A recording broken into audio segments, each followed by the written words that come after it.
in Montreal. But we're not worrying about the weather outside because we are going indoors. The familiar sights of the Maurice Richard Arena in the east end of Montreal, right on the corner of the Olympic Park, in the host of the 1976 Summer Olympics. Now we go inside to the Maurice Richard Arena for the first repêchage day, repêchage Saturday, on the second weekend of the ISU Short Track World Tour. Gavin Day here alongside me, Tyler Dara. Now we're starting to get down to business, Tyler. Repêchage as we zip through these, and then before we know it, we'll be in the World Tour this afternoon. But these repêchages, so important, especially with Olympic qualification in mind. Well, I love all the racing, but in particular, Saturday and Sunday is just a special day altogether. We have the more competitive battles in the early rounds, trying to qualify through, get back to the main event, a lot at stake there. And then, of course, the big show come the afternoon, which we've been looking forward to all week long, ever since the races concluded last weekend here in Montreal, waiting for that next medal race. Who's going to take it this time? So many storylines heading into this weekend, but you see the schedule for the morning. We have the men's 500-meter repêchage quarterfinals, the men's 1,000-meter repêchage semifinals, and the men's 500-meter repêchage semifinals. And then we will head off into the lunch break, and then when we come back, this place, I believe a few more tickets were sold this weekend. Last weekend it was a great crowd for both days, very loud, bringing the noise, very diverse crowd, of course. With Canada being such a diverse nation, fans from many different countries came out expecting more of the same this weekend. And we'll just list through, there are officials there. Harold Janssen will be the man you hear often on the microphone today. And so for the men's 500-meter repêchage quarterfinals, there will be 4 heats. 3 of them have 5 skaters, 1 of them have 4. And the first and second place skater from each race, and up to 2 fastest third place skaters qualify for the repêchage semifinals. Just a note, one thing I learned last weekend, if you are part of the Canadian audience here and watching us on the ISU YouTube feed, the live stream, this afternoon's program will be on the CBC Sports YouTube stream, in addition to all your other CBC platforms. But for the live coverage of today, this afternoon, if you're in Canada, it will be, that is the way, on YouTube at least. Business aside, we're just ready for the first skaters, and out they come. As I said, top 2 going through, and then the maximum 2 fastest third place skaters. The women's rounds yesterday in particular, we had those timed advancements in, I think we had 1 out of 9 in the 1500, and then 2 out of 12 in the 5, something like that. It was very clean skating is the point that I'm trying to make.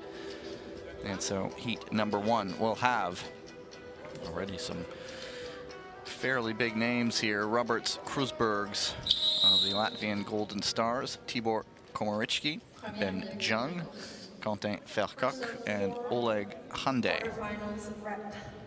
A skater like Hyundai who really likes to take it up against a skater like Krusbergs, who loves to be at the front and is something of an immovable object at the front.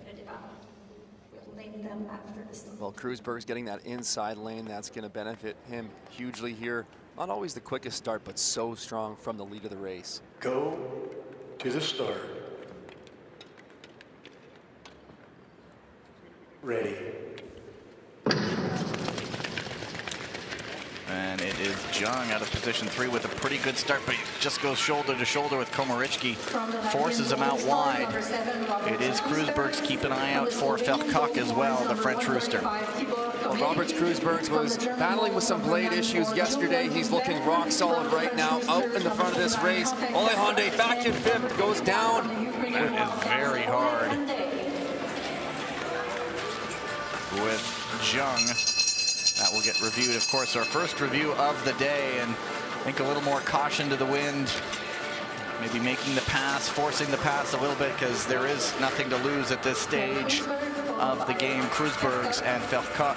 Good result for Komarichki in the end, getting up with a 41-1. Well, that's a quick time there, 40.8. Nice to see that out of this first race. Roberts Kreuzbergs, as I mentioned, had some struggles. He's looking rock solid there. What we're watching for in these early races is, do any skaters look like they're facing challenges with their blades, their equipment, the ice conditions? How might they feel? Roberts Kreuzbergs looking solid in that race. And it was near the back there, so it would not be subject to advancements, I do not imagine. No, I believe not.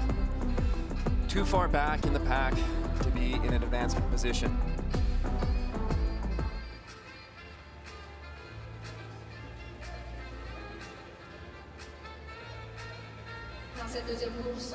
Also a good skate from cont and Vercock there. You get to defend that second position. Japanese ninjas, number 60 Yoshinaga Kazuki from the Turkish Anatolian Tars, number 31 Furkan Pakal from the Polish Hussars, number 11. The challenges with these repechage quarterfinals is you need to win. You want to be in those top two finishing positions, but again, as we always talk about, the time is so critical.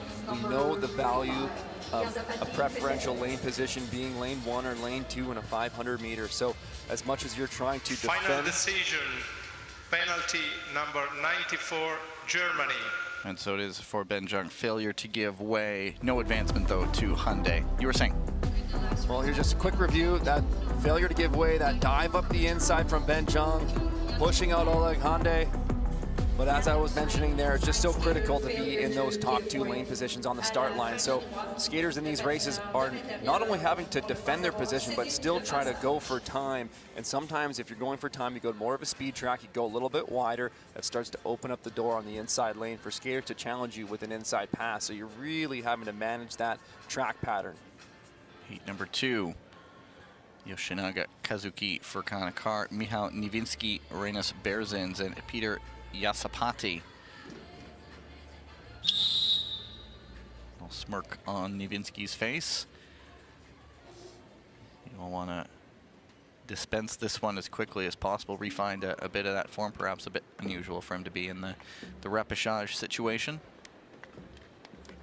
But we know he can bring the power and bring the speed. Go to the start.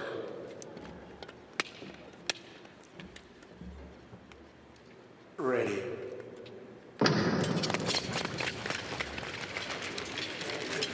Not the quickest off the line there, but out of position 3. Oh, something's being There blown was a back contact in the back there. I think it was Renis Berzins and Peter Yashapati. We'll be seeing them head off, jumping off the ice for a blade check. We'll watch the replay positions 4 and 5 outside there. It was kind of interesting. There, the clash of the skates was quite early, and it took a little bit while for Renis Berzins to go down. And he did go down eventually kind of on his own there, but since it would have impacted Yasapati, that's also, you know, usually when we see skaters going down on their own, they just let it go, but it impacted Yasapati as well. Is how I see it. Yep. Well, what I'm looking for now, it looks like they're just doing a loosening and a tightening, try to make sure the bend's all set. Sometimes what we're watching for is they're going to do a complete blade change or not. It kind of identifies how big of a contact it might have been, and if your blade is damaged in any way, it can be extremely detrimental to your ability to skate on the ice. Berzin's already had a good weekend. He's into the World Tour portion in the 1,500 meters. Doesn't have to worry about repechage. Yoshinaga, longtime member of the Japanese program.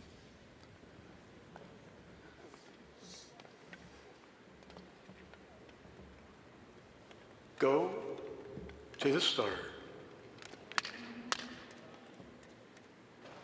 Ready.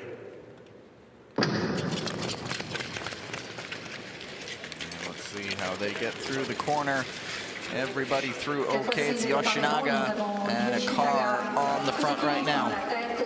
Everybody in position from their line position from the start. No moves yet. A car looking up the inside. Well executed. Gets through nicely. Michał Niewinski now. And Niewinski goes through. Nice bit of explosiveness from the big Hussar. Yoshinaga trying to strike back, but no way through there. And he loses it coming out of the corner. Stays on his skates, though, but it will be a car, and it will be actually Nowinski taking the win.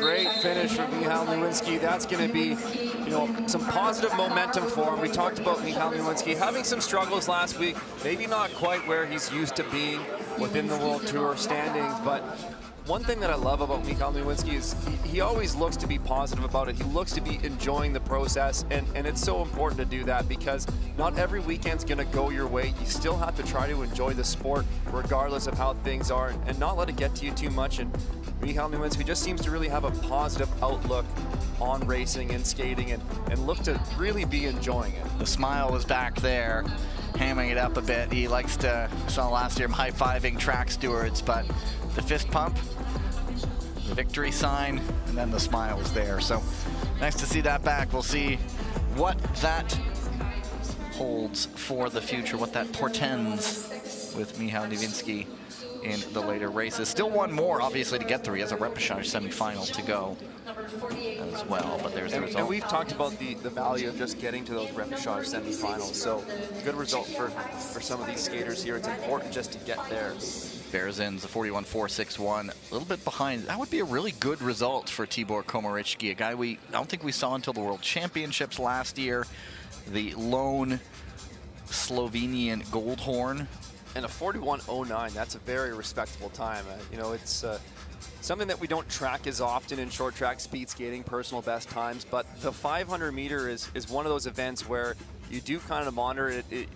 It's an indication of your speed and your ability, and generally the 500s are always going all out. So you see as your personal best times are improving there, it's an indication of your improvement. And Tibor going 41.0, that's a strong skate. And it is 2 of 4 potentially fastest third place skaters, and so he's really in pole position right now with just 2 heats still to go. Heat number 3 as they fix up the ice a little bit. Okay, Hosman of the Dutch Lions, Matsuzu Shuta of the Japanese Ninjas, Felix Pigeon of the Polish Hussars, Wonjun Moon of the Hungarian Falcons, and Radek Fajkus of the Czech Ice Spiders.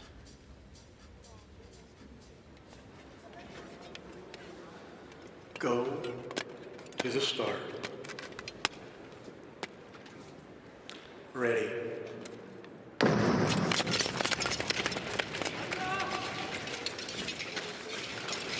Well, Kai Hausman, another quick start from that first position. I'm just so impressed by his start speed and his acceleration. He's quite a tall skater. Big collision, three going down. in. And it's Wonjun Moon, they're bringing this one back. It's Matsuzu on the racing line. Moon also doubled over a little bit. Both skaters kind of holding their necks, their heads there.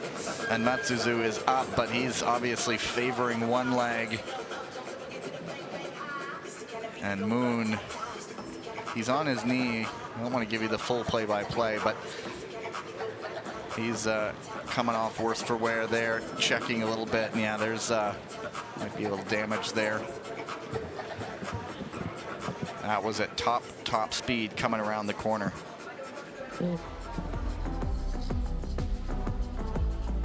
Fajkus, it just sort of, Fajkus went down on his own, and then.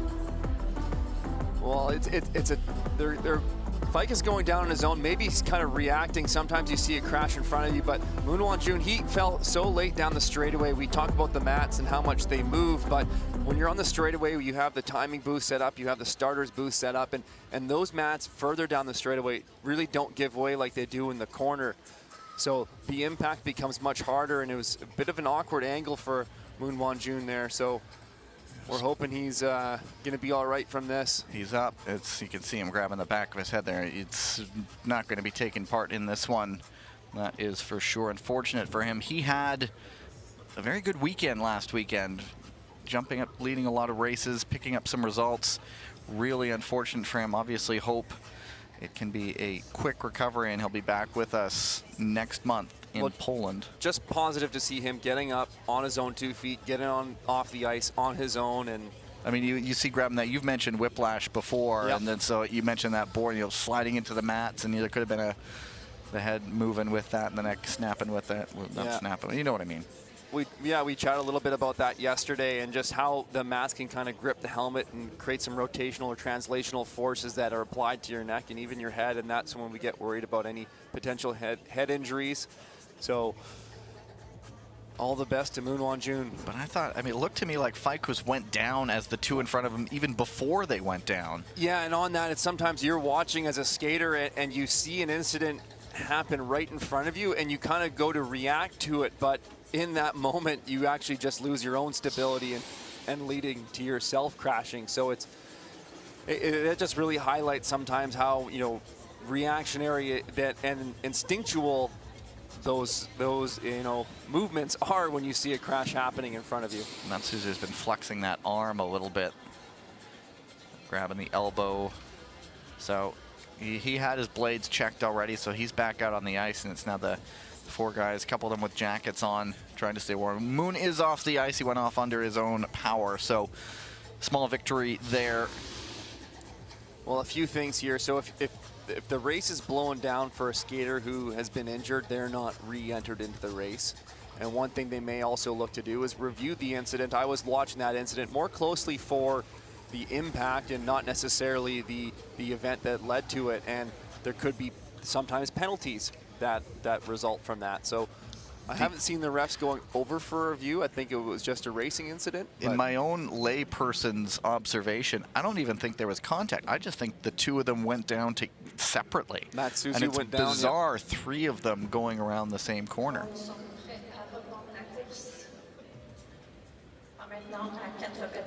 Well, hopefully that's not an indication of ice conditions. It looked like the ice was been quite good for the previous two heats. And yeah, there were no other incidents around that corner, so we'll see. Back we go to the start with just 4 skaters left. Ready. There's a clash of the blades there. Felix Pigeon with Matsuzu.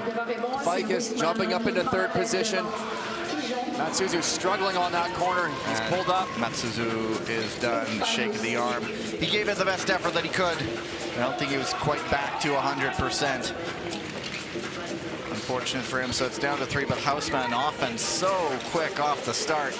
Pigeon now closing it up.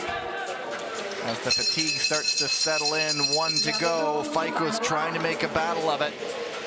And Pigeon not going to risk this one. He sees top 2. He just wants top 2. And sacrifices a bit of time to perhaps get that automatic qualifying spot. Faikus for third in a 41.71. Well, what's tough for all these skaters is the race getting called back after about 2.5 laps into the race. They've already put in a significant effort. They've dedicated some energy to it, and then they have to wait for a few minutes and then go again. And it's difficult to go back to back like that. The fatigue does add up and makes that 500 all the more difficult. When you're looking for time, that can kind of hold you back a little bit with that fatigue in your legs at the end of the 500 meter. The famous result you and I keep referring to is the 2024 Worlds, the women's 1,000 meter A final. Last lap going into the first corner, 3 of them go down, and they had to bring the whole race back, and after doing almost a full race, they had to do it all over again. From the Korean White Tigers, number 114. There you go, Hausmann and Pigeon going through, and I think, we don't want to say it's official until it's official, but Tibor Komaricki, he was up here watching a moment ago, would be a great advancement for him to get into the repêchage semifinals with a quick time too. Yeah. What he can't have here is a. Oh no, he should be good. It would be. Yeah, I was looking if he was the second fastest time, but what you could have happen is a fast race where the second time's quick, but also an advancement, and then you have 2 So if it's I'm just waiting until it's official because, stranger things have happened. That's right, because effectively what I'm going with there is if this race is very quick and it goes faster and the second place time is faster, but there were also an advancement, that could eliminate those 2 who are waiting patiently. We'll get down to it. Melle van het Wout, the man right there.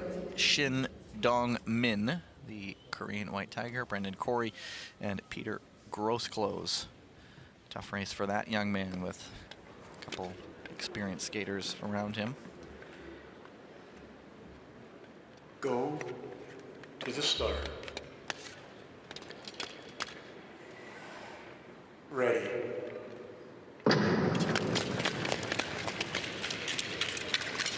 And it is Van Fout off and away. So we have a good start, and Vantovoot takes the lead ahead of Shin Curry. Cross close. I love that entry from Mella Van Wout. Great wide entry, getting the 2 crossovers and accelerating that pace. Corey with his distance prowess should come back into this. We'll see if he can close it up and make the move. As Tyler likes to point out, there could be one opportunity, and we'll see if he makes it, but it's Van Fout right now, Shin, and here comes Brendan Corey trying to make the move on the outside. Brendan Corey looking there. Just coming up short there, a 41.21 unofficially, and that might be quick enough to get through on time. Well, that race was clean and no incidents that I saw, so that would be the second fastest third place time for Brendan Corey to qualify through. And just to kind of frame the significance of that, if you're looking at a skater like Tibor Komarichki, his world rank in the 500 meters 117th.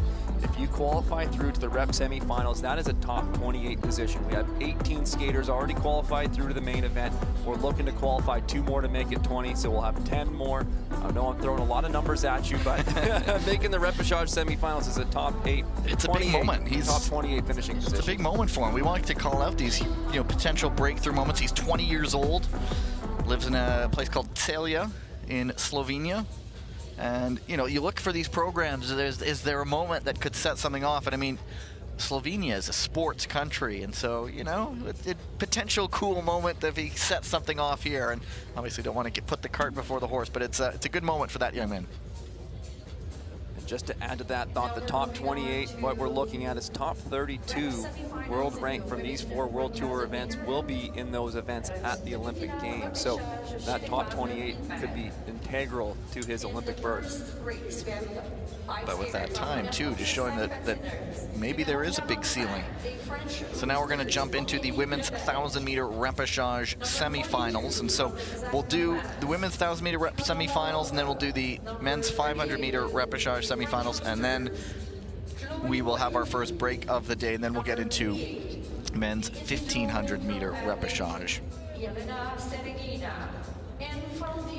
And if you were with us last weekend, it's the same schedule. I mean, it's pretty much always been the same schedule here. It's the qualifying days that are a wee bit different.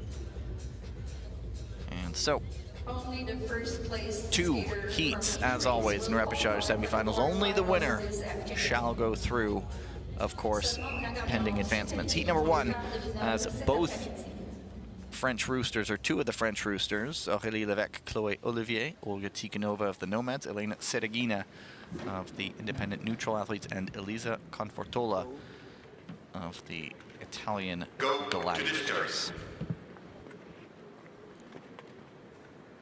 Ready.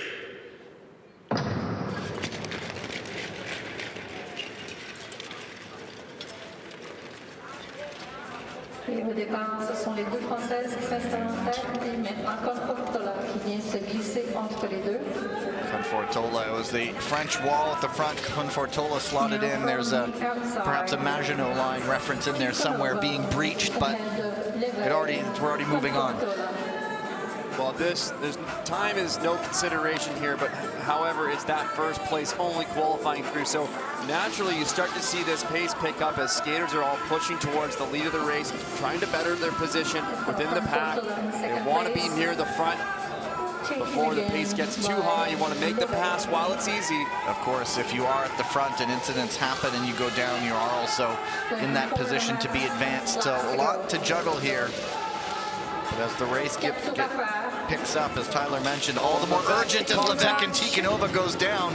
And as I said, it's near the front, and so depending on what they see, there is the possibility of advancements. And it is Confortola now to the front, the top-seeded skater in this distance. And she is a skater who has landed on the podium individually as well, and so just trying to stay out of trouble the rest of the way, as a bit of a gap inside 1 to go. And this would go into the quarterfinals this afternoon. Just the one individual distance for the women, the 1,000 meters. Tight finish there for second place between Chloe Olivier and Elena Seragina. But of course, just for finishing ranks, right? They're also going. It does matter. Yeah, so sorry, we're talking over each other. But yeah, it's for that time. It's for that Olympic qualifying spot for your team. So those ranks still matter, even if you're not qualifying through to the main event this afternoon. These are for ranking points. There's another look. There's an inside pass from Orly Levesque on Olga Tikhonova there. Possible lane change from inside to out is what they're looking at there. And as you mentioned, Gavin, Olga Tikhonova was in the lead position at heading into that turn. So possible advancements. And I think Olivier just got in front. Oh, no, never mind. It was Seragina by a 1/10 of a second. And so, you know, it's the difference at this stage between a, you know, hypothetically a 26th or a 27th, but at the end of the day, that could be all the difference could after make a next huge month. difference. Again, for the 500 meter, the 1,000 meter is top 32 positions. 1,500 meter, that's when we start to look at top 36.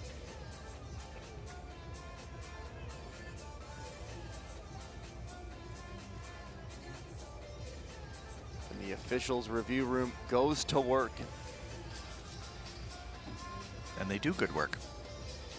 Being called in to play early today. So watch the track, but you see Orly Levesque going well inside that blue line down the straightaway, and then you see her, if you're inside that blue line, you're not gonna be on the track when you're out of the corner, so you have to make your way back across. There's that movement pattern right there. And they're also looking at possible lane change from outside to in on Tikhonova, and when that happens, then we also think, well, maybe there's some shared responsibility in the end where one's going one, one's going the other. Levesque did get the skates out back on the other side of that blue line, but as you mentioned, is it maybe too late? Or anyway, we wait and see, just like you.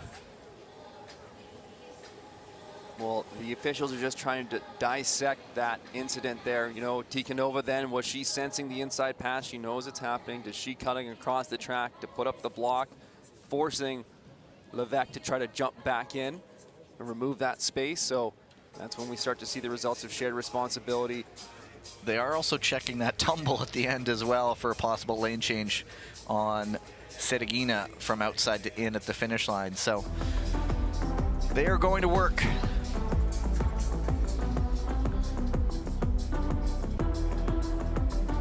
Everybody else getting through there. Actually held one of those lane markers for the first time, and I don't know what I expected, but it's a rubber, isn't it? It's like a hockey puck almost. Yeah, well, we call them blocks, and I'm just the layperson. You have all the technical terms in there. Very fancy technical term of just a block. Or You're the guy who rolled out tactical laziness recently. But yeah, they're just kind of a firm rubber. And then it's kind of the blocks, they have some cuts in them so that when the skaters hit them, they kind of flex and then they'll move out of the way. At times you got to watch for them. If you have tracks where you're putting down too much water, the blocks can become frozen to the ice. So when the skaters contact them, it becomes all the more damaging to their race. There's another look at the finish. I think we're looking at an arm block. So yeah, possible lane change and a possible arm block. You can see that left arm coming out onto the leg of Chloe Olivier from Seragina. But of course, if there's a penalty at this stage of the game, it doesn't shoot you down to the bottom. It's out of the repechage final. Yeah, so it's not a disaster for Olympic qualification aspirations. So talking about those blocks again, one fun story is when they do freeze to the ice, they're very hard to move. And I had the pleasure of actually breaking my middle finger in half on a block one time that was frozen as I skated through the turn and hit it with my hand. So not fun. I'll have a snappy comeback in a moment. Final decision, no penalty for shared responsibility between skater number 45 from France, number 42 from Kazakhstan. We got a penalty for number 88 for neutral athlete and the advancement for 38 from France. So that's interesting. Sedegina is penalized. The first incident was shared responsibility, as we sort of gained that feeling of one going one way, one going the other way. One going in, one going out right there. And then the other one, it's an advancement, which is interesting, from second place. But anyway, as I was saying, I'll get back, I'll just do that and then you can sort of analyze. You get a lot of wacky injuries. You wear your weird toe shoes that hurts your knee and then you break your finger on a what do you, Well, that's just the start, Gavin. What's your official term for those, your markers, your blocks? The blocks. There you go. So Olivier advanced. Heat number 2 has Kamila Cellier, Nicolas Mazur, the 2 Polish hussars, Rebecca Silice-Nemeth, Gloria Yoriati, and Valentina Askic. So as repechage semifinals go, this one is pretty even. Interesting one on offer.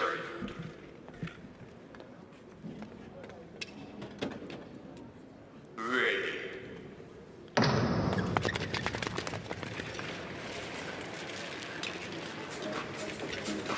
So Yoriati was in a tough heat in qualifying day, and so having to go through the repechage, she got through the quarterfinals.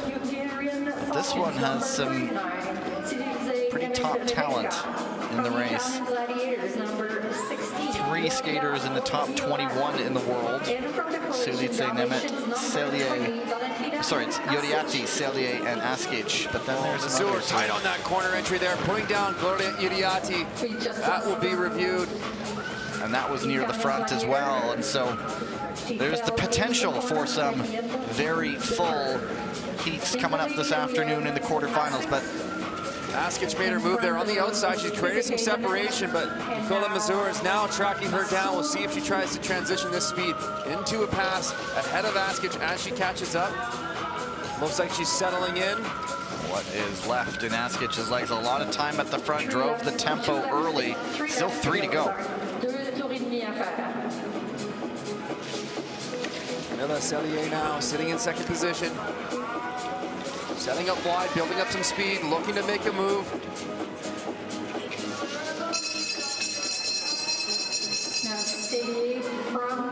Cellier trying to get around, inside, 1 to go. Outside, inside. Askic knocked off course a little bit on the dash to the line. It's going to be Cellier taking it. But that one will also get reviewed, and so almost a complete opposite of yesterday, where so much clean racing on the women's side. We were zipping through these. Now heavy reviews left, right, and center. Well, there's big, once you're in the repechage semifinals, you guarantee yourself one of those top 28 ranking positions. However, there's huge points at stake if you can jump up to the top 20. So a lot of value getting through to the main event, the quarterfinals, the top 20 skaters. Let's see, this is the early traffic. Yoriati goes down there. Silice-Nemeth, Mazur were also there. And so it is a possible lane change from inside to out. And here towards the end, Cellier was looking around the outside. She finally committed to the inside Askic with a little bit of movement from outside to in down the straightaway, but that leads to that bump on the corner entry. So that's what's getting looked at. Cellier, possible lane change inside to out.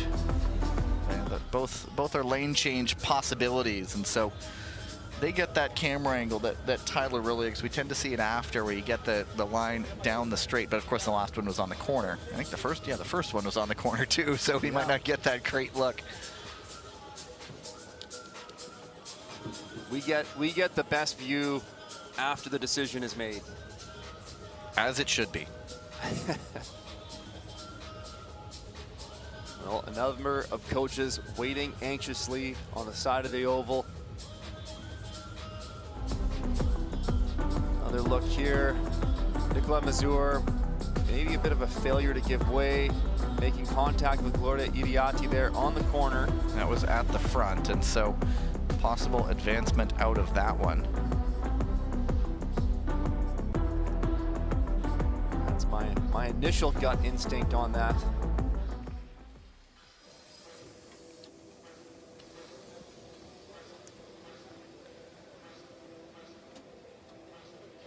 Nivinsky ready to go. Yodiati and Askic watching together.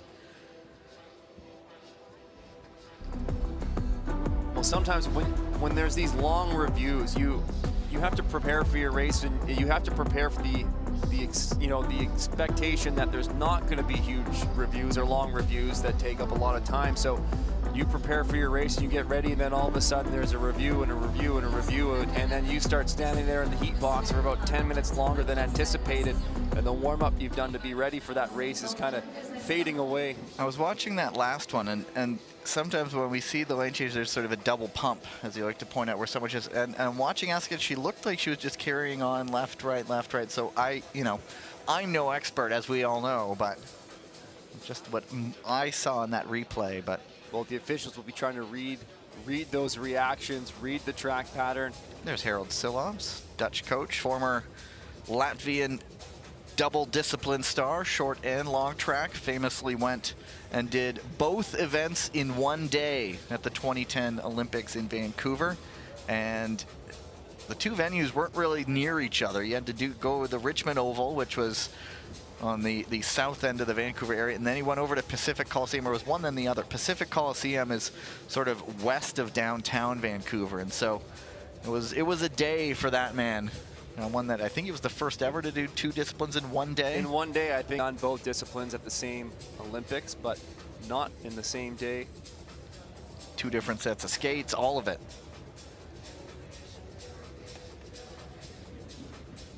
These are the longest reviews we've had so far, and on corners, it's tough to see. I think is that your, what do you know? I mean, because it's tougher on the corner in my mind than on the straightaway when you can just see it. To identify the lane change? Exactly. Yeah. And some of it is, what's the track pattern that they're skating?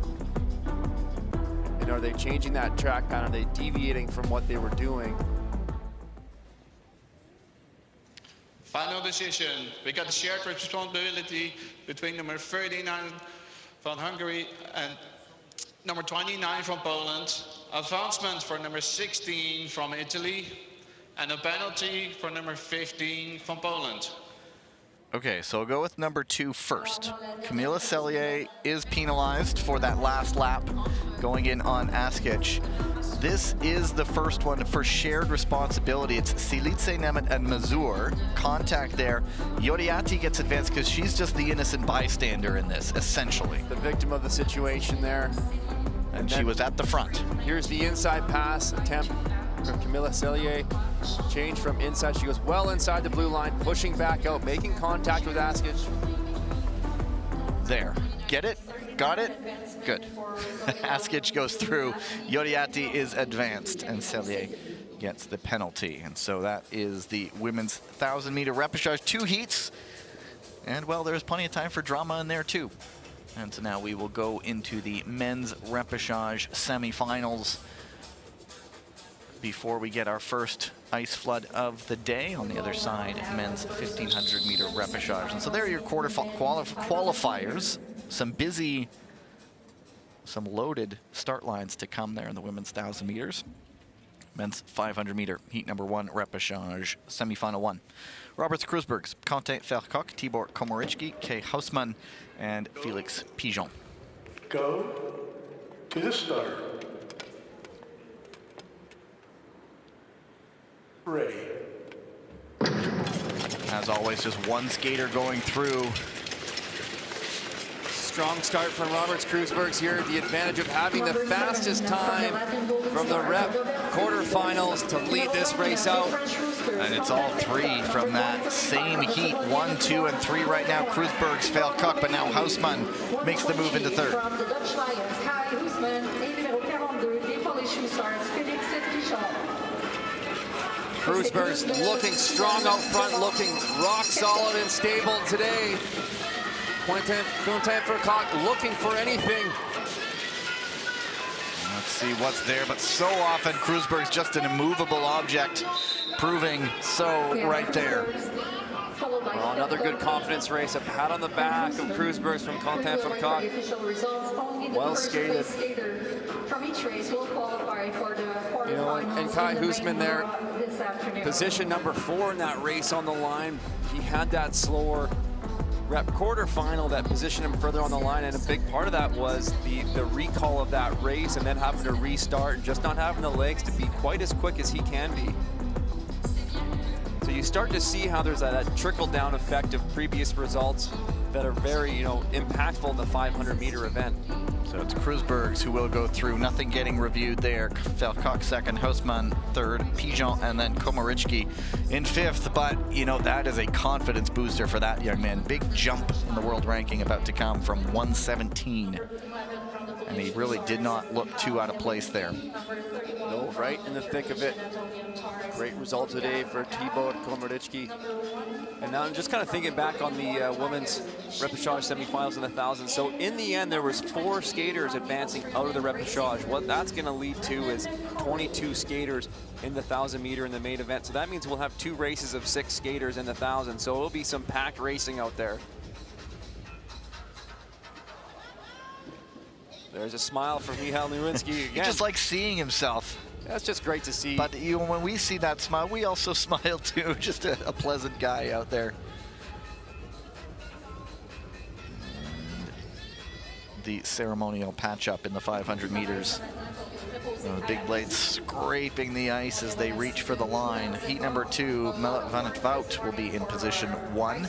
Michal Nowinski in 2, Furkan Akar in 3, Shin Dong Min in 4, and Brendan Corey in 5. And so 5 really talented skaters on the line. Something's going to have to give here. Could all come down to the start. We've seen Van het Wout push it. Akar certainly good off the line too. Nowinski had a bit of a slower couple strides in the rep quarterfinals, so lots to watch for.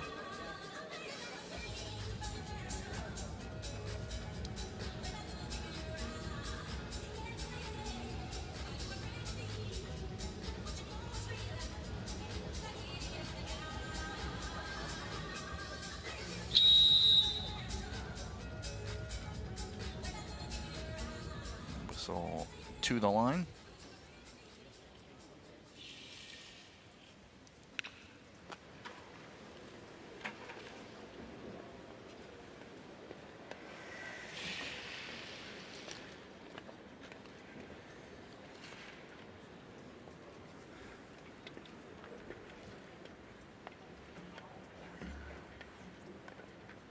Go to the start.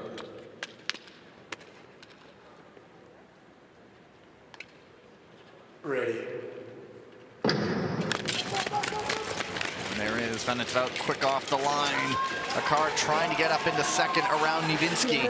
Corey thrown way off pace there. That will... And then another bump between Michal Nowinski for Akar.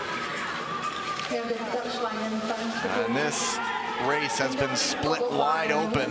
Just highlighting the urgency of the 500 meter, but that allows Melle van het Wout to skate clear, skate clean out front with all the contact occurring behind him. And it is Melle van het Wout going clear away, avoiding all the contact, and the 25-year-old happy with that one.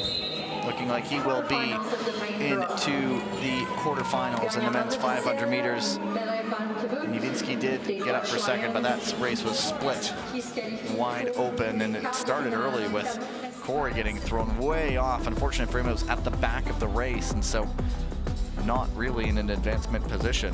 Well, Furkan Akar beats Michal Nowinski to the corner, but Michal Nowinski's just so strong, so solid. He kind of bounces off. There's the contact from Corey. Is it a blade clash? Let's watch here. The possible arm push is what's getting looked at. Arm push, yeah. Feet come, yeah. And that was the end of his aspirations there, but Melle van het Wout, the former hockey player, wouldn't have been out of place throwing the arms around a little bit. He avoids all of that and goes through.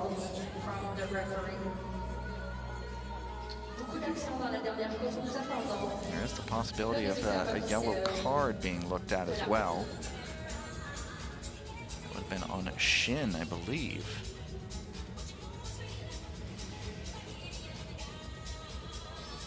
Well, from the angle that we were seeing earlier, you could see that there was some arm contact happening, but it was difficult to see from that camera angle. If we get another look at it, we might get a more clear picture of what happened. This is it here. So let's watch Shin Dong-min, position 4, with Brendan Corey, position 5. Watch the left arm of Min. Putting up the elbow there.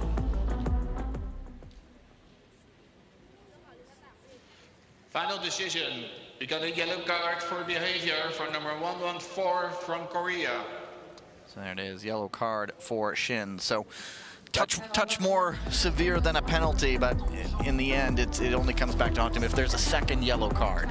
Yeah, it only comes if you get a second yellow card, then you're out of the remainder of the competition. However, it does remove you from the event distance, so you will not be getting points for that. So that's something we talked about. Okay, you may get a penalty in a rep semifinal, and you'll still secure some points here in the top 30. However, if you get that yellow card, you won't be receiving any points. And there you go. So it is a touch more severe. Yeah, yes. And so, but yeah, for behavior, they said that was just, I guess, the shove off of Corey. They're a little bit more severe than your everyday penalty. And so we're going to head on off into our first ice resurfacing break. As you see, just 2 qualifiers out of the men's 500-meter repêchage. We'll see them in the World Tour session this afternoon in the quarterfinals. I'm just going to confirm when we will resume with the men's 1500-meter repêchage quarterfinals.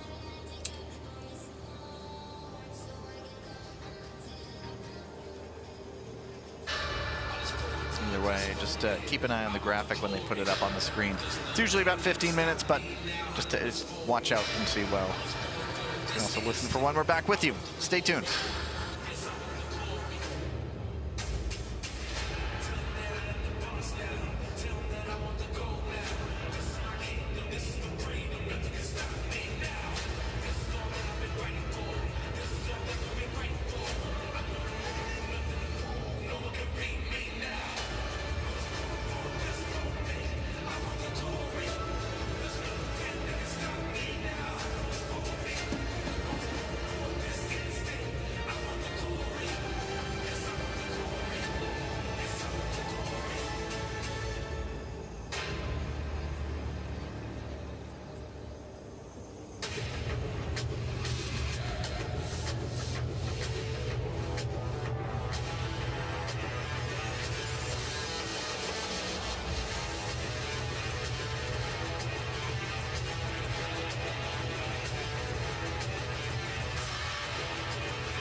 Well, Moon Won-jun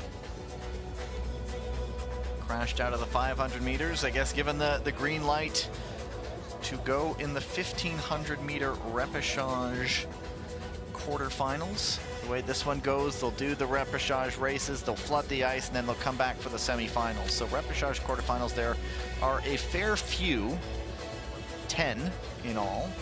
The winners of each and up to 4 fastest second place skaters qualify for the repechage semifinals. Well, it's a quick turnaround for Moon Won-jun, who had that injury in that 500 meter event. Obviously, he's been cleared. He must be feeling better, but it also might be one of those moments where you may feel a little off, you know, maybe injured, but you've got to push through for what's at stake. I would imagine he would prefer perhaps a slower start to this one, just to ease back into things. Although you never know, maybe he just says, let's get my feet wet, let's jump right in and get down to it and see how he's feeling. So there's Moon Won-jun, Gleb Ivchenko, Nathan Thomas, Adrian Dewakdara, Denisors, Lin Chun-che. Go on, son. Jakub Karabin. Is this the effort from Lin Chun-che? Well, this is what we've talked about. The skaters who have the best chance of lapping the pack are the ones that may fly more under the radar and have less of a target on their back. Creating some good separation is Lin here. It is Karabin leading the peloton, trying to chase it up. Lin has about a half a lap. I have been calling for this, so I am savoring this moment. Well, let's see, he's still tracking over a second faster. Well, 9/10, he's closing the gap. They are still about a half a lap as he's inside 9 to go. It is still a long ways, but he is lighting this one up. Well, you have to commit to it at this point. Everything you got to keep your feet moving, because when this pack decides to go, the gap can close extremely quickly. The Chinese Taipei Blue Magpie, I think they've slowed back down in the field a little bit, so he's a little over half a lap, but he's grabbing the legs. The lactic, it's starting to burn. Just keep them turning over. Well, his pace is now hit the 10, so they'll close down quickly if they respond soon, but he is visibly in absolute agony right now. Nathan Thomas leading the way. Gleb Ivchenko, the gap can start coming down very quickly. Indeed it is. Nathan Thomas, this is going to be swallowed up pretty quickly. Oh, you feel for him. Screaming the legs in absolute agony out there on the ice, and this is where the catch is made. Ivchenko at the inside, they're going to watch Lin on the outside. Nathan Thomas just staying on his feet. He's trying to tag back on. Ivchenko, oars, and Moon Won-jun now, he's got a strike now. We're coming to the final lap. Nice outside to inside.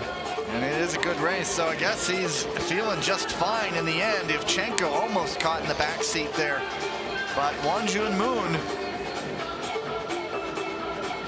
looking just fine there. At the end, we have Moon from the Hungarian Falcons. But Lin Chun-che, my hat is off to you, sir. Been waiting 2 weeks for it. Gave it a shot. Everything he had is so challenging to make that strategy work. Moon Won-jun just stayed patient throughout the whole race, never reacted to the attack of Lin, and then bided his time. And in the end, Lin does get 6th ahead of Jakub Karabin.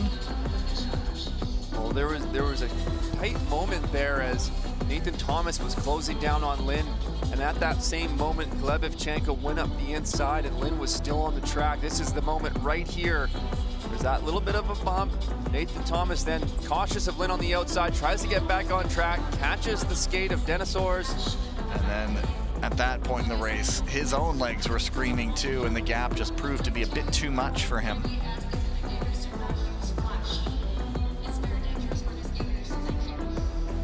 Good result for Won-jun Moon. And so they are still looking at that. Final Oh, there we go. decision. Penalty for number 43 from Kazakhstan, and an advancement for number 131 from Poland. Okay, so let's break that one down. It is Ivchenko penalized Nathan Thomas as he was in the front. The perks of being right there, illegal late pass. is the incident, the illegal late pass. And so Nathan Thomas is advanced, and Ors is second place. So that's down to 3 of the fastest second place times. Ors now watching with a 2:16.069. So potentially 3 going from that heat. Heat number 2, Daniel Abog, Peter Riches, Lucas McDonald, Simon Bastier, Jonathan Ruskenbleck, Radek Feikus, and Martin Prantel.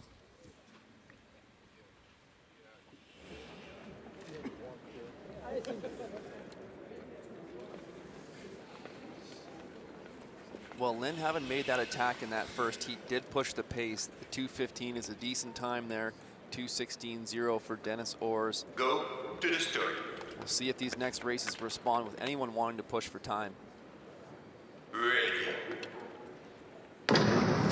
Everyone bar 2 is ranked in the triple digits in this distance internationally. Abog perhaps a bit of a deception as he, ranking as he did not do a lot of international racing last season. So the only 2 ranked lower than 100 are Peter Riches, number 72, and Lucas McDonald, number 97. Peter Riches, number 127 from the New Zealand. So no one off on a flyer here. Lucas McDonald, number 87. The French Roosters. That one I want to say, I tried to honor the occasion. I've been waiting for it for 2 weeks, so I did get out of the chair. We do measure our own efforts, and we sit a little bit, but that one called for a stand-up for me. From the Croatian delegation, Martin Prantel. It is Ruskenbleck.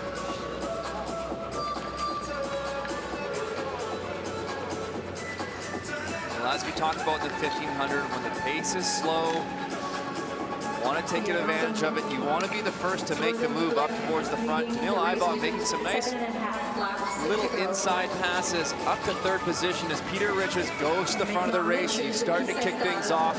The pace will start to drop down now. Lucas McDonald moves up into 4th. Abog to the lead. Let's see if that's what he wants. He'll relinquish. Simon Bassier trying to put in a big effort on the outside. Pace has really picked up though, so it makes that outside pass hard. Tumble on the boards, that's or on the blocks. That is Feikus going down, I believe. Prantel as well. Abog keeping them at bay for now. Here comes Riches up the inside. It's not there. Ball. Riches having to back out of that inside pass. Cost him a lot of speed. He's having to try to re-accelerate. Is there one more opportunity? Lap and a half to go. Abog stumbles. Riches pounces. And he does make it all the way around. Abog lost a lot of speed there. And this would be a good result for Peter Riches. And he will take it. Unofficial result. Peter Riches. Well, great work from Peter Riches to stick through it on that race. Abog, it's a 2:23, so it is slower than the first heat, but breaking down the race, he'll undoubtedly look at that moment.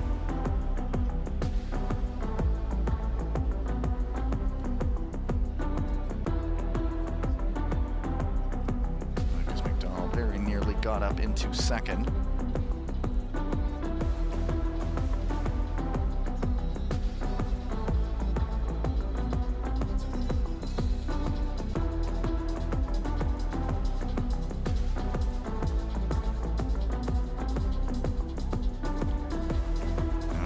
Stepped on the blocks. I like how I used that proper term there, Yes. Tyler. Great work, Gavin. It's about time. Watch Ibach here. There's just a loss of footing. And that late in the race, when the legs are heavy, it's so hard to fight back from that from Ibach. But Peter Riches identifies the opportunity, strikes on the outside quickly. Great finish. Very mavericky of him to spot that, and they're reviewing the incident. It's a possible lane change outside to in, or sorry, in to out. It was on Lucas McDonald, but that has been cleared. So race results will hold, I believe. Yes? Yes. On to heat number 3, Lucas Henry Koo of the Brazilian Bluebirds, as you see the previous heat, which is going through to the rep semifinals. Felix Pigeon of the Polish Hussars, Quentin Vercock of the French Roosters, Lai Tsai Huan Chen of the Chinese Taipei Blue Magpies, Martin Kolentz, the Croatian Dalmatians, Robin Bendig, Go to German the Wolves, start. and Lu Zhanshuo of the Hong Kong Ice 7. Chileans. 6 on first line. Go to the start. Ready.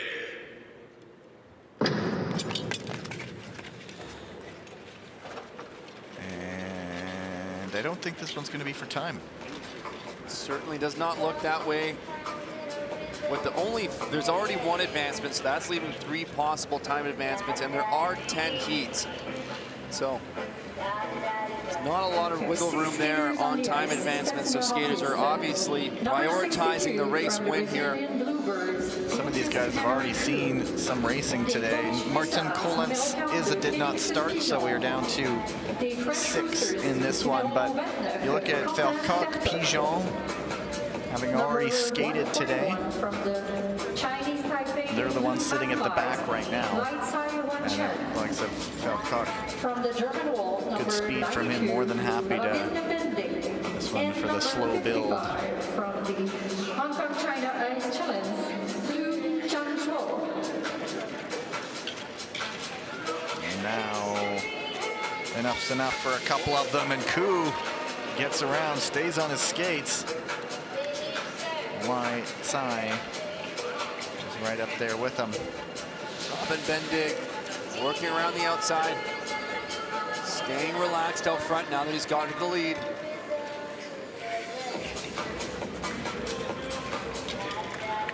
It is still Bendig. Our previous 2 leaders have jumped back in front.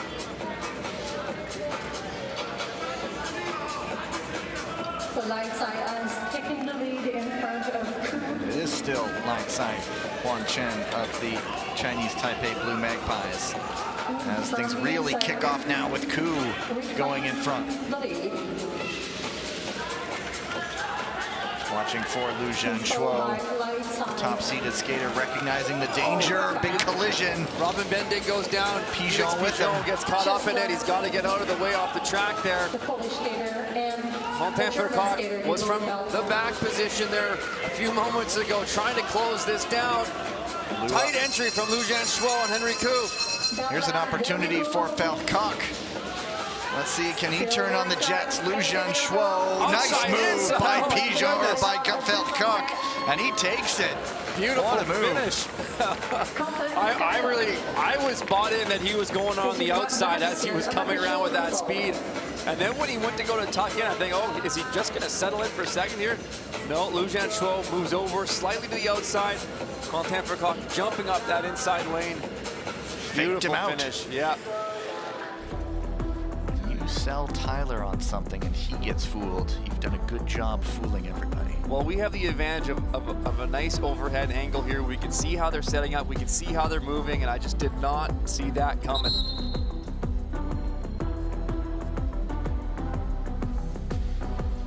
Veteran move, Vercock reading the play, closing it up when it needed, and it wasn't the quickest start, and so that's when the speed came back in for him. Well, and you talked about it earlier, Gavin. Quentin Vercock and Felix Pigeon just coming off the 500. You saw them both sitting in the back, being really relaxed in this race, not wanting to do any work, waiting for that last moment, and that really paid off for Quentin.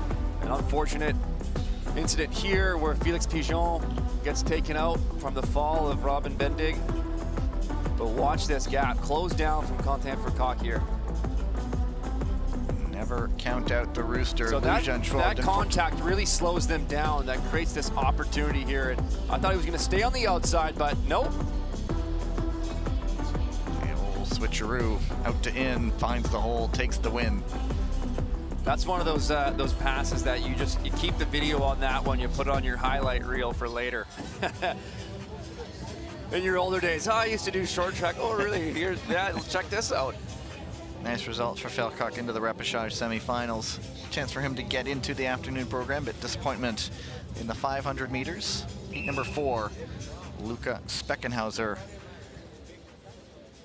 Jens van 't Vout. It's like, wait, what? Jens van 't Vout? Yes, he is. Peter Murphy, Eirik Andersen, Maurice Janus Strømmanis, Tibor Komarichki, and Jonas Hammermuller. Go to the start.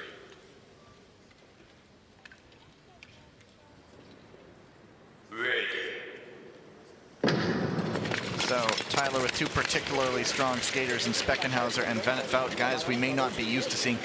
I was going to ask, might this be a time one? Well, I think Lucas Speckenhauser's already answered your question on that one. He identifies the Jens van 't Vout factor, if you will, in this race, and how that will play to the finishing result, and knowing that he's going to be up for a big challenge just to win it. So get the pace moving a little bit. 9-4 already, so this is moving at a very good clip. Number 116 from the Latvian Golden Stars, Maurice Janus Strømmanis. And this pace will make it challenging for skaters to make moves as well. And number 93 from the The Gladiator on the front. I'm watching Peter Murphy marking van 't Vout right now. Komarichki, what kind of confidence is he feeling after a pretty solid result in the 500 meters, inside 7 to go? And you can see Jens van 't Vout just leaving the slightest of gaps between him and Lucas Speckenhauser, not in any urgency to close it. The comfortable distance where he can kind of move forwards. We talked about sometimes when you're defending a pass, you can really only move left or right, but if you have a little bit of a gap in front of you, you can also accelerate to move forward to defend that position. So keeping a gap is very strategical, not only for passing, but also defending. Yeah, van 't Vout on the front. Hammermuller trying to get closer on Murphy, but it is the two top skaters as we expect inside 3.5 laps to go. Well, Speckenhauser's just going to want to tuck under this draft now. And if he can, he may want to try to challenge Jens van 't Vout at the end, because there is no guarantee that time will be enough. But this is still moving at a quick pace. Van 't Vout really not even dropping a hand. This is a fast time here. Really quick. And now the hand goes down for van 't Vout, and he will take it. Speckenhauser. 2:09.72. Might this be? I'm looking at the list of world records.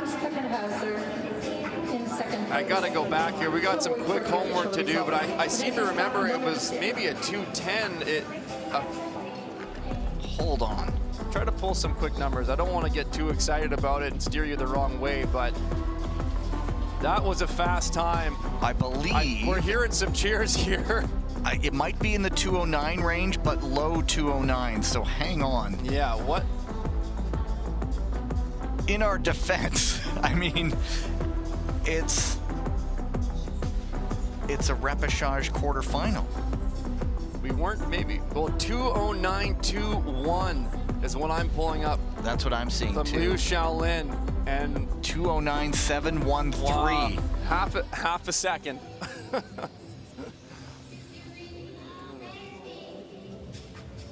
It's official. Jens van 't Vout from the Netherlands. Keeping us on our toes a little bit. Yeah, well, that is one of the fastest 1,500 meter times you will see in competition. And in a repechage quarterfinal, when we were saying, I guess they're going for time, they answered that with several exclamation marks. Afterwards, I'm wondering if Jens kind of had in the back of, oh, just a half second, maybe. Might we see one later on? All right. Made our own hearts race a little bit. So heat number 5, Adil Galiak-Matov, Frederick Pedersen, Chan Lachart Tapram, Liu Shucheng, Michał Niewinski, Sean McAnuff, and Stefan Alexander Kumorjev.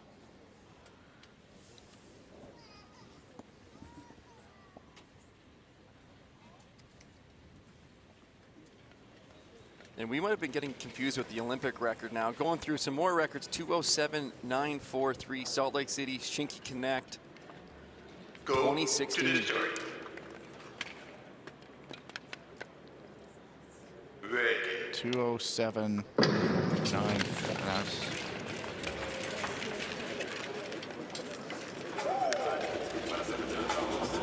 207.943. 2:07.94. 7 skaters on the ice, 7 personnes en piste. Number Yeah, so okay. 59. So 2:07.943 world record from 2016. Olympic record is the 2:09.2. So many numbers in this sport, hey, Gavin. Too many. And we were caught off guard twice last year when it came to mixed relay, so I'm a little gun shy. I don't have all the numbers. We didn't make the call. You scared me. Well, I was just watching. I'm watching the clock. I'm watching the laps click. I'm like, wait a minute, this is going to be fast. I remember last year at the World Tour in Beijing when Canada set the mixed relay world record. It was a quarterfinal. It was an early round race, but Stephen Dubois was finishing off like a man possessed, and he reached and he looked up, and I'm thinking, wait a minute. Wait a minute. I didn't clue in right away. Well, race is not going for time. We have one right here. Now it's starting to pick up. Taprom dropping it down to a 9.5 on that last lap. Michal Nowinski now moving up before it gets too quick.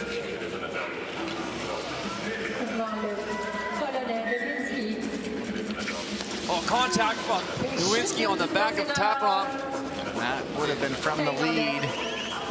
And so it's Kumurjev on the front. Now Kumurjev in front of Nowinski. And inside 5 to go. They're queuing up behind Kumurjev, and it is Nowinski on the front. Gali Akhmetov looks to follow Nowinski into the second position, but contacting. Pedersen tried to move up the inside into third, contact, and he goes down. Well, a lot unfolding here. Who's going to be left in this one when it's done? 2 reviews coming. And Liu, he's been hanging around in a number of races, hasn't he? The man from Hong Kong, very China. impressed by Liu Shucheng. And at the line here, Michal Nowinski. Nowinski will hang on, but there's that review coming. There are 2 reviews coming now. And so it's possible contact from behind. Yeah, that's what I kind of saw in the race. Michal Nowinski moved up to the second position, and he was very tight behind Taprom. Going into that turn, made some contact on the back of Taprom, which put him down.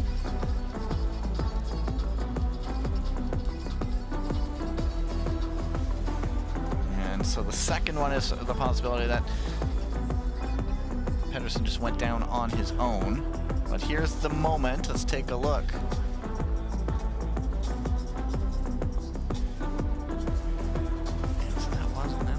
Possible contact from behind that they're looking for. Yeah, watch this incident. Yeah, Gali Akhmetov on the inside.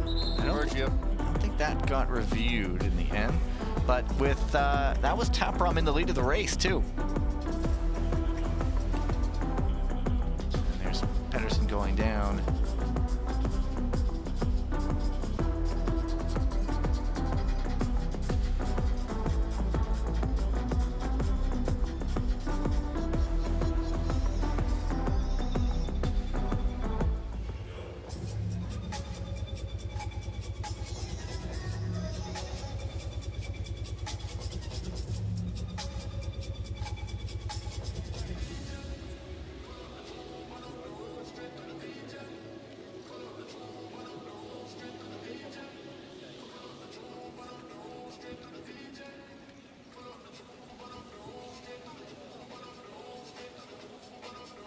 Well, the officials moving towards the center of the ice. I think a decision has been made. Looks like it has actually been cleared. And so Nowinski does go through.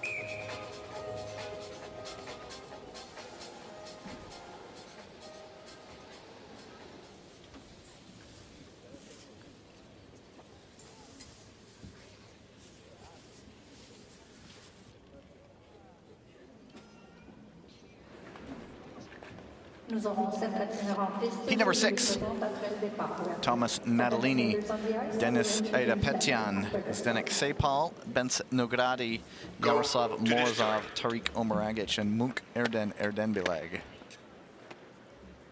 Ready.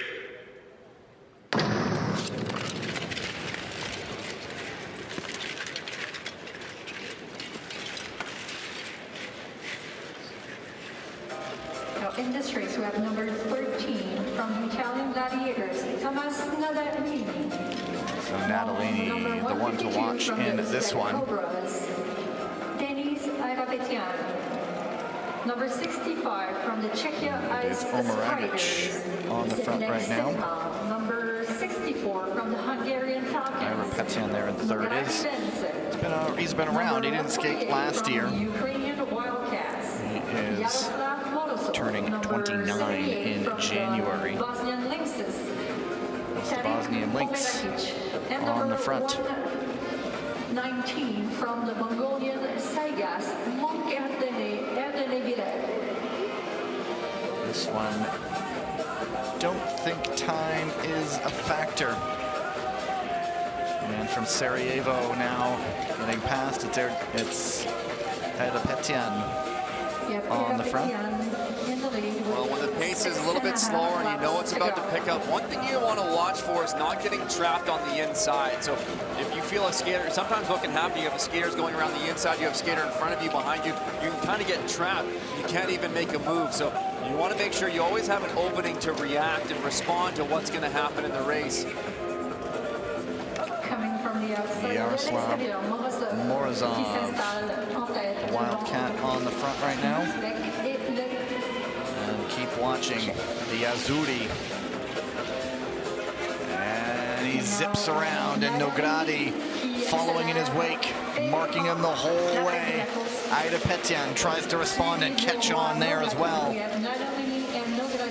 Natalini now really picking it up 8-6 on that last lap.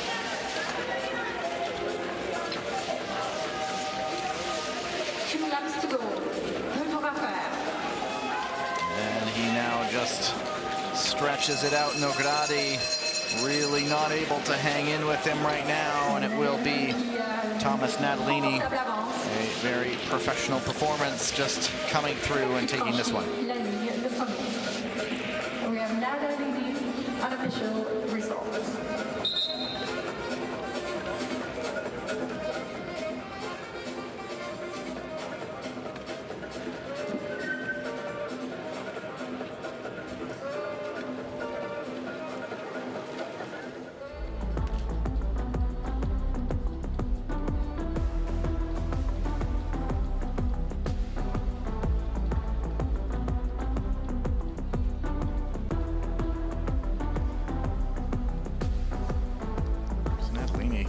Very patient game from him there.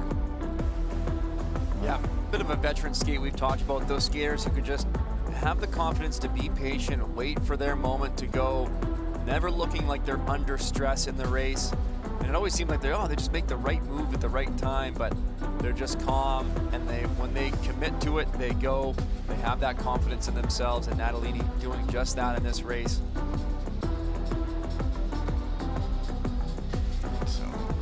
Getting reviewed from that one, and so we will move into heat number 7. This will be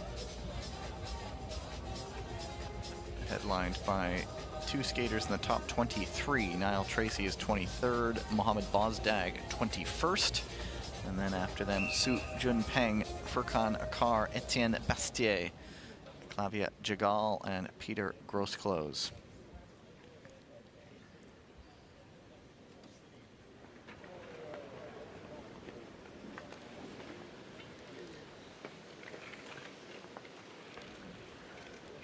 Go to the story. 7. Go to the story. Ready. Look at Jagal there. He's one of the taller skaters I think I've seen internationally. He is still 17 years old. He's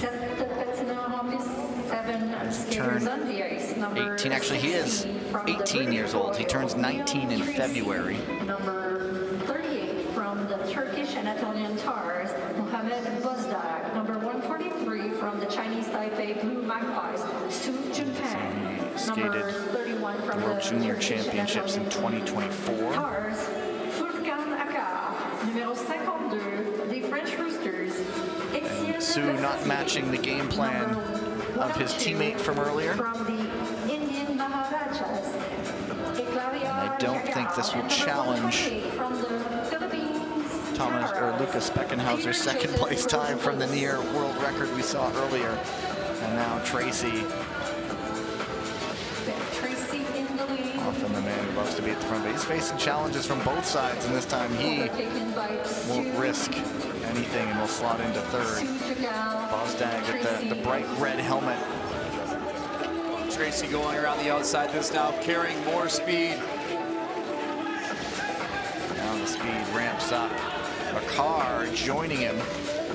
Well-timed move from McCarr to jump in behind Niall Tracy here. And Etienne Bastier, another one we should be watching for. Sitting in fourth right now. He's got to get around Sue or that gap could open up, and there he does go up into third. Keep an eye out for Etienne Bastier. He has the endurance to finish, but Niall Tracy is pushing the pace out front. Bosdag now with some work to do to close the gap. But it's a car, his teammate up in second right now, and we know how he can shift. It's three guys now going for possibly one spot. A car up the inside. Bastier reading it well up the inside. Well, Niall Tracy just went too deep on that deep track. He opened the door. A car and Bastier taking advantage, but now Bastier skating away. That's a good skate by the French Rooster. Closed that gap and saw the opening and did not hesitate taking it. Niall Tracy with the right idea there to try to deep track to defend that lead position. And we see a lot of strong skaters like William Danjanu, Jens Van Wout doing, but if you go too far on that deep track, you really just open up the inside lane and just allow for skaters to pass you by there.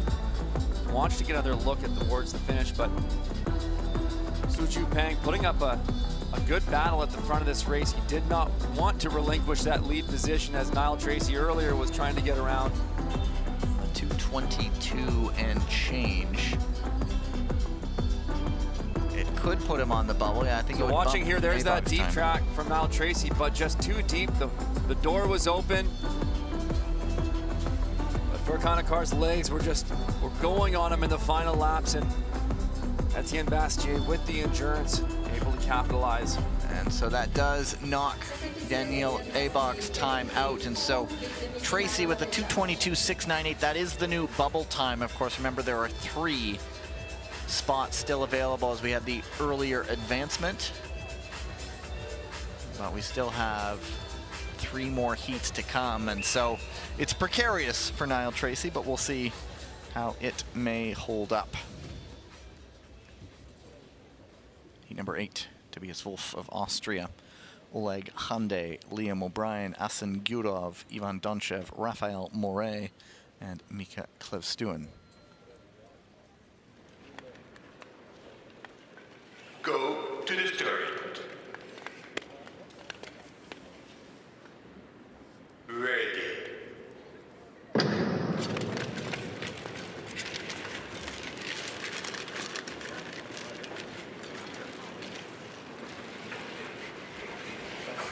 Klevstuen, I remember the other day, very nearly hung on for a heat victory, but was just nipped at the line.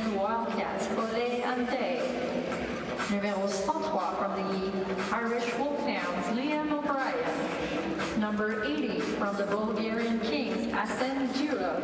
And number 79, also from the Bulgarian Kings, Ivan Donchev. He leads this one, Moret behind him. From the Swiss Ibex, Raphael Moret. And number 123 from the Norwegian Vikings, out of Mika Sofia. Klevstuen. Behind him, just a small cohort of Austrian skaters.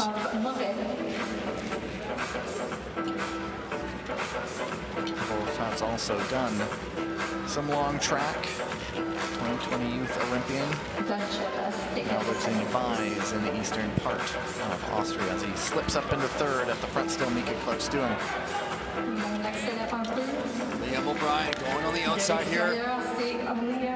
7 laps to go.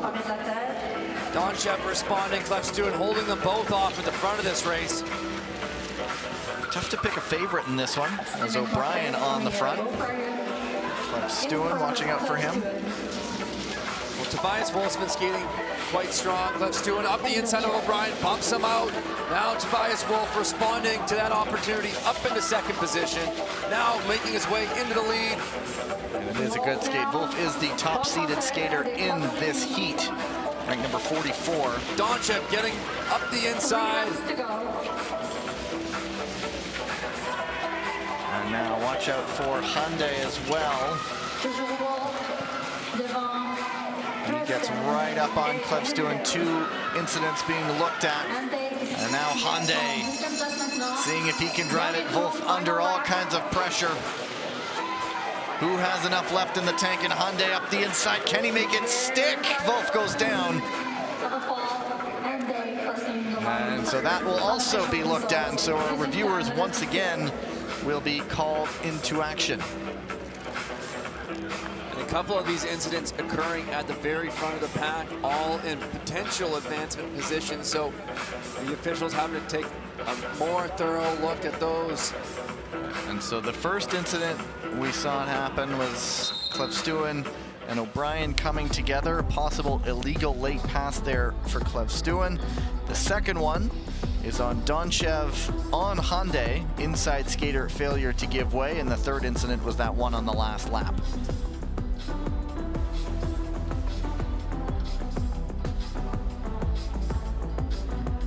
This is the first one. Possible illegal late pass on Liam O'Brien, who was in the lead at the moment, remember?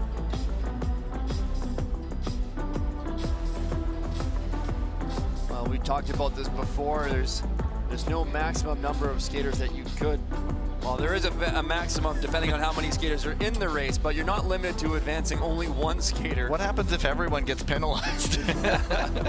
So this is the last one. A possible arm block right there by Wolff as he went down. And so the first incident has been cleared. So that illegal late pass, Clef-Stewart on O'Brien, that's cleared.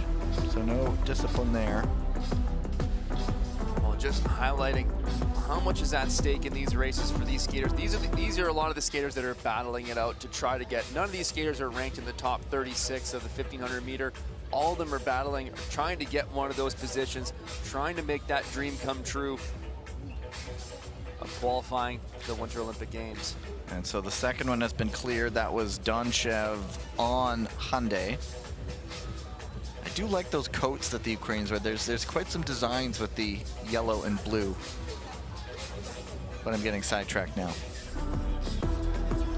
And so this is incident number 3. Watch for the left arm of Tobias Wolff there as Oleg Hyundai's trying to go by on the inside. So this is the only one left to look at. They both kind of have arms across the other. And that one's cleared as well. So 3 reviews all cleared in the end. So Oleg Hyundai won, by the way. And Mika Clef-Stewart's time, not enough to move him through, as you'll get the confirmed results here coming up. Good move by Hyundai going late, getting to the front.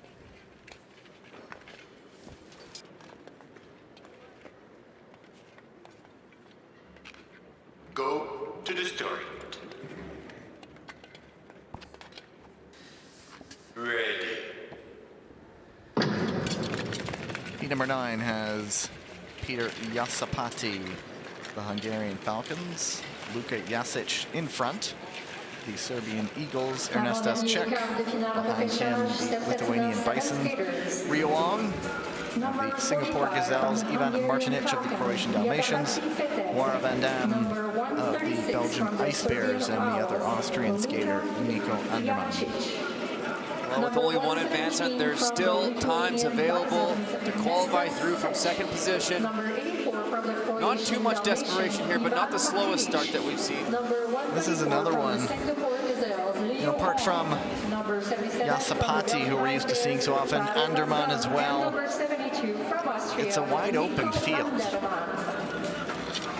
There's no one who's head and shoulders perhaps above the rest. So when you're talking about those guys who are scrapping for those Olympic spots, getting into a repechage semifinal would do a world of good. It's these races here that make the difference. And when you're talking about the 1500, there are more spots available than the other distances. So 36 spots available. Real on. The move isn't there. He has to go wide and drop some speed. And Yasic goes down. Will get looked at. Check behind him. But it's Anderman and Yasapati on the front.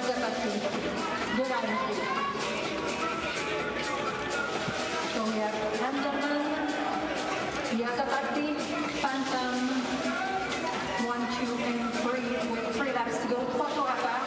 Anderman now attacking out front. Peter Yashapati comfortably in second. Let's keep a close eye on him. He's starting to accelerate. You see that right arm drop, closing that gap. Looking out wide. Will he try to hook, go inside here? He does. Yes, he does, and he makes that one stick. Nice move from Yasapati. Anderman still trying to battle back. Van Dam trying to keep it close, but it is one of these two, and it will be a good skate by Peter Yasapati. And that earlier incident has been cleared where Yasic went down. And that time comes in quicker than that of Niall Tracy. For Anderman, he'll be in the hot seat. 2:21.095, just bumping out Niall Tracy. And so this last one could be interesting as well, where they sense perhaps the time is in the offing.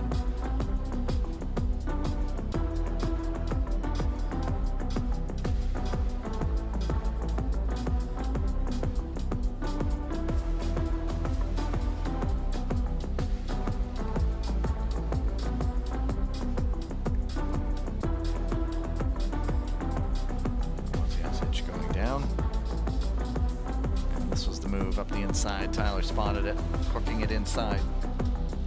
Well, just very well executed. You could see the setup that Yashapati created to make that move, and that's something that so many skaters need to work on in practice to improve their passing ability. Is if you want to make the move, it has to be calculated. You have to put the thought process into how you're going to get by and commit to it. But you can't just be waiting and just, okay, I'm going to jump now.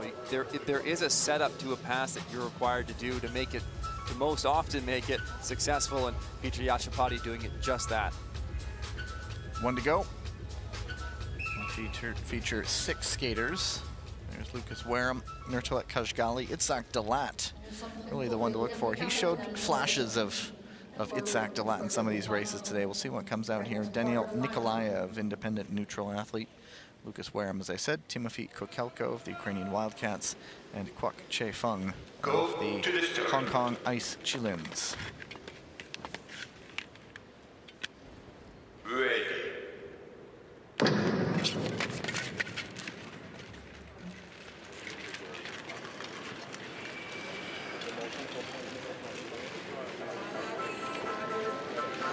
Maybe not going for time in this one. 6 skaters on the ice for this final quarterfinal. Well, the time opportunity is quickly fading away. I think I just saw a hand from Dalat going, anyone? Anybody want to go to the front? Well, Lucas Wareham now. And Kwok going to the lead. I wonder if Dalat feels confident he can take a victory and says, if anyone wants to go for time, now is the time to go. But you guys don't want it, all right. From the Ukrainian Wildcats. it is Kwok and Wareham, but the urgency is not there just yet.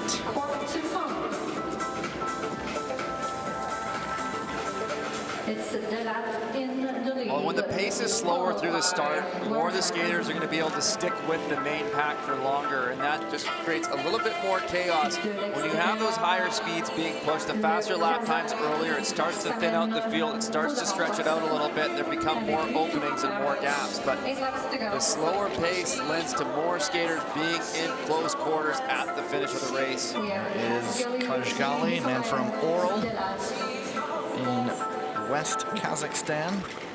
He is 28 years old. As we see the skaters born in the 90s disappearing more and more. Itzhak Dalat now going out wide around the outside. This is the I warned you phase of the race where Dalat had said, anybody wants to go, I'll go when I choose. And he's doing that. He has Nikolaev chasing him. And Nikolaev up the inside. And here comes Kashgali. 3.5 laps to go.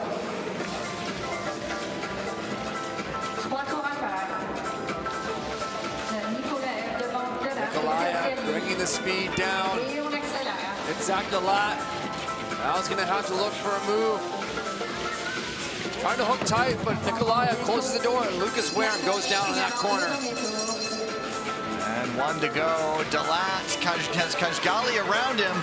And can Dalat close it up late? He has one perhaps opportunity left, and it will be Kashgali just taking it. He spotted the good defending. Well, that little track change adjustment of Nikolaev really killed the speed of Itzhak Dalat. Kind of took the legs out of him to re-accelerate and make a pass. So really impressed by the race from Nikolaev there. He responded beautifully to that first outside move of Itzhak Dalat to move up into second behind him. Didn't wait too long before making that move for the lead. Great defense. And so he will go into the repêchage semifinals. 22-year-old Daniil Nikolaev. It's actually 22nd, a weekend ago in the 1500 meters. Well, some good results, back-to-back weekends for him. I believe it was 22nd anyway.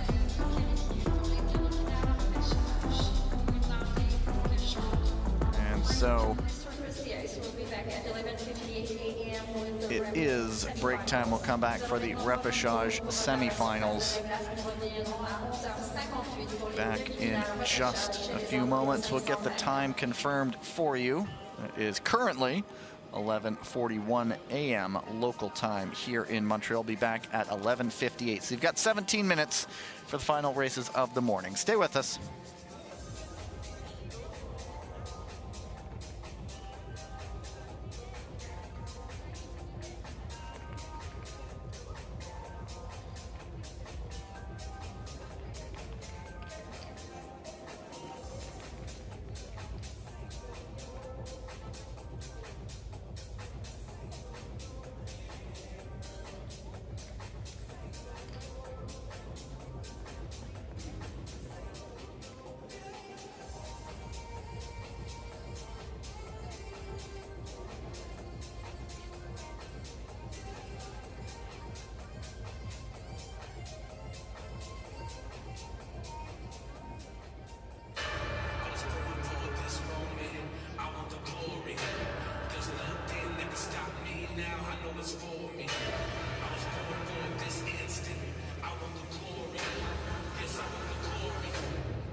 4个能力能让人放下问题。天性自然，自然而然。与国结合，一起奔入自然。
place aux demi-finales repêchage chez les hommes 1500 mètres, les deux dernières courses avant la pause du midi. We will now start with the first of Two more heats of the morning session, and then we will break for lunch, and then we will be back on the World Tour this afternoon. 1500 meter men's repechage semifinals, 2 spots going to the race winners. Seulement le gagnant de chacune des deux courses se qualifie pour les demi-finales dans le tableau principal cet après-midi. And there is Oleg Hyundai, late race win in the quarterfinals.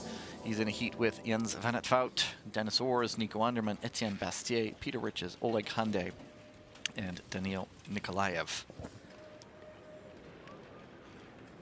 Let's see what's in those legs after Van 't Vout made us quickly check our stats earlier today.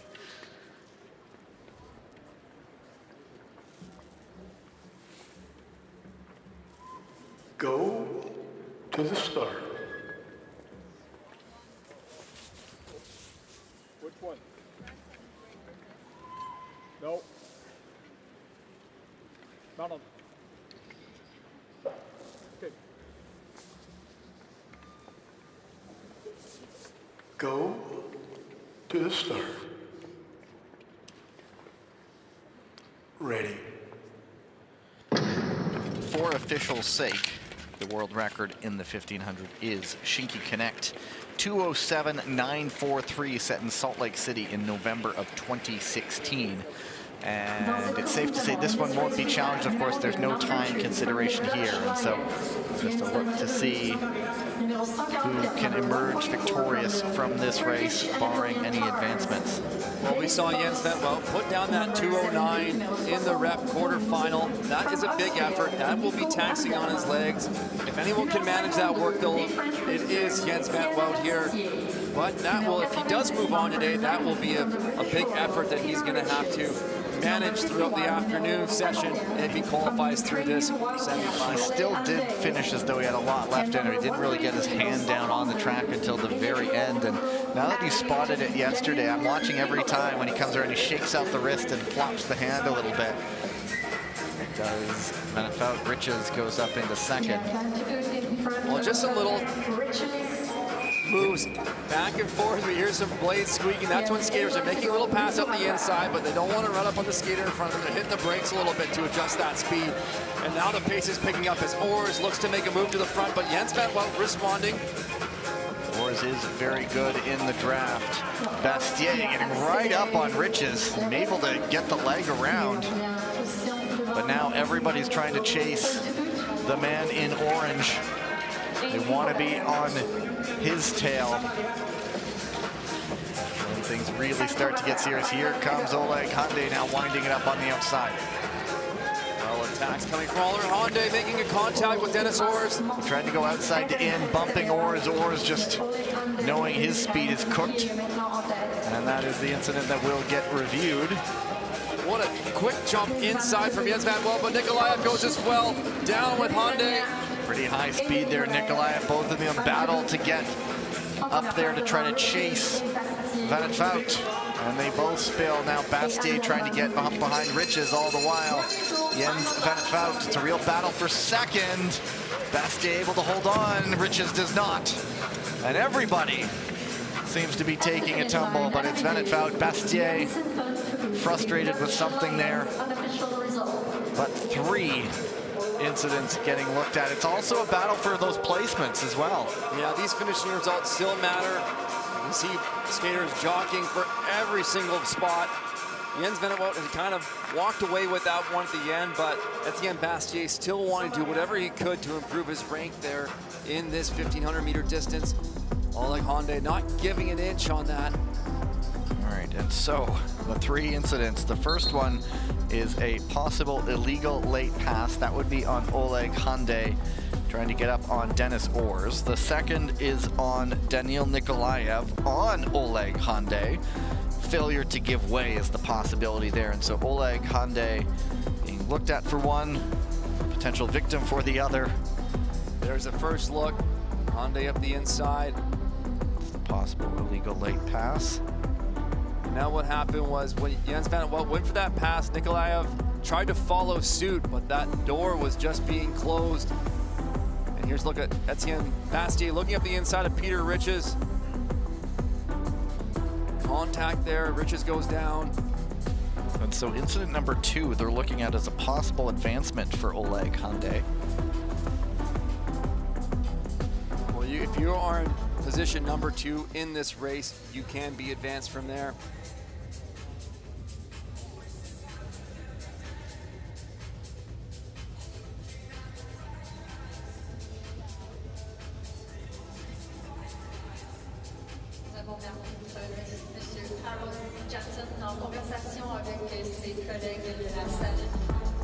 So this is the incident in second place.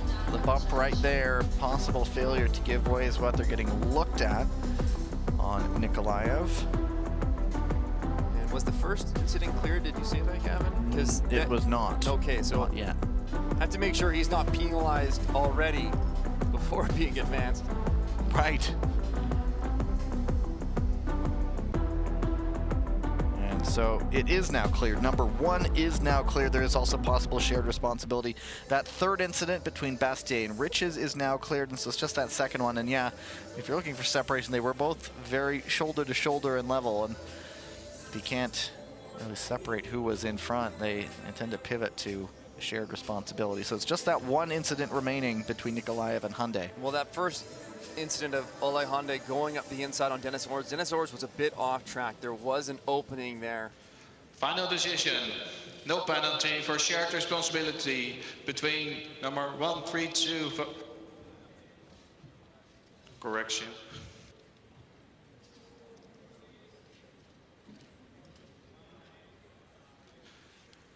The 132 individual neutral athlete and number 51 from Ukraine. There you go, it is shared responsibility. So going around the corner side by side.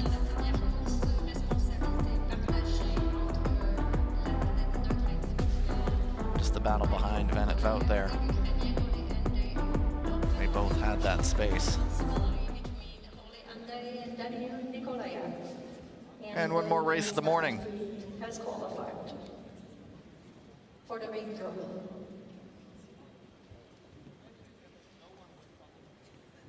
Lined up, plenty of reviews this morning. It has now Luca Speckenhauser, Wonjun Moon, Nathan Thomas, Peter Jasapati, Thomas Natalini, and Michał Niewinski, and Quentin Vercock.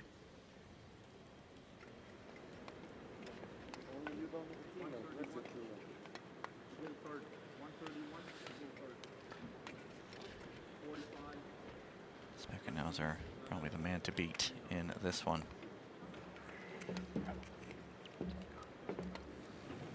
Go to the start.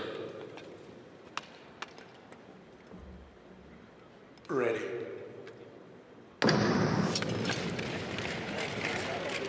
Speckenhauser will be under pressure from his gladiator teammate Natalini here, who is equally strong.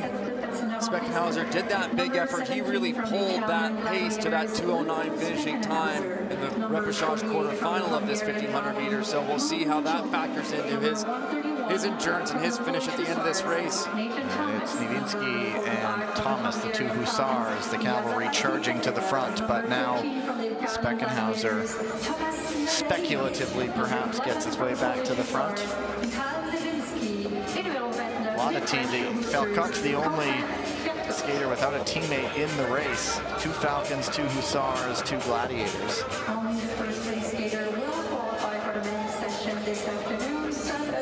Wonjun now making his way to the front. Nathan Thomas takes the lead. A lot of movement here. Michał Niewinski now looking up the inside. All the way up to third and is able to hang on.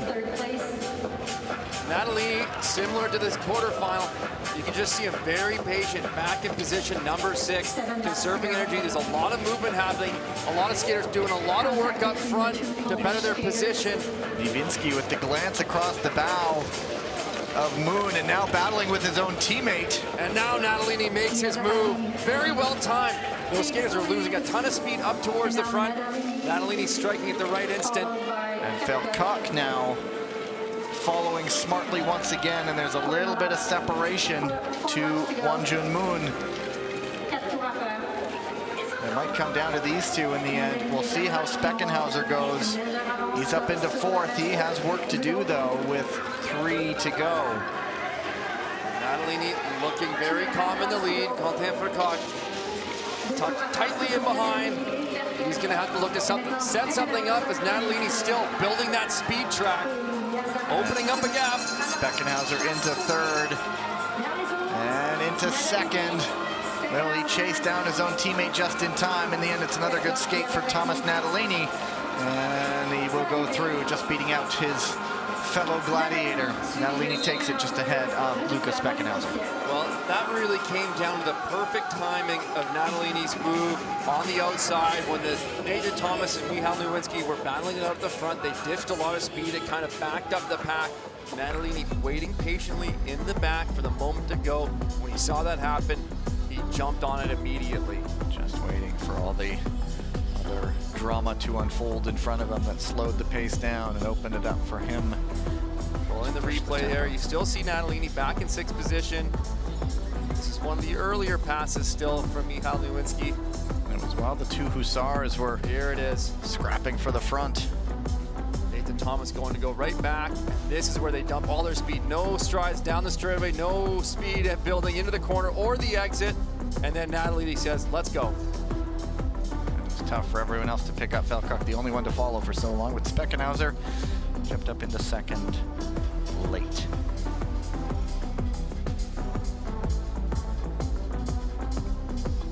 So it's Natalini and Van 't Fout who will move into the semifinals this afternoon. The Lion and the Gladiator moving on. They are still just checking everything there. We'll wait. The officials, the results are still listed as unconfirmed, I believe. That might have been just a, we'll make it official in a moment, but we'll see. And it is now official, so confirmed. Natalini going through alongside Van 't Fout. And that will wrap up the morning session. Repechage session number 1 in the books from here in Montreal. When next we see you, it will be time to get back to the World Tour. That gets going in just under an hour's time, or an hour and a half's time, at 1:35 local time in Montreal. So it's about an hour and 25 minutes. So until then, on behalf of everyone here putting this all together, my analyst, Tyler Dara. My name is Gavin Day. Talk to you soon. Goodbye. There's a food truck outside. If you'd like a coffee, there's also Cafe William and Spill the Beans on the east side. We ask spectators to please leave the arena to have your tickets validated at the entrance. We also have a kiosk, Nagano Skate on the west side, and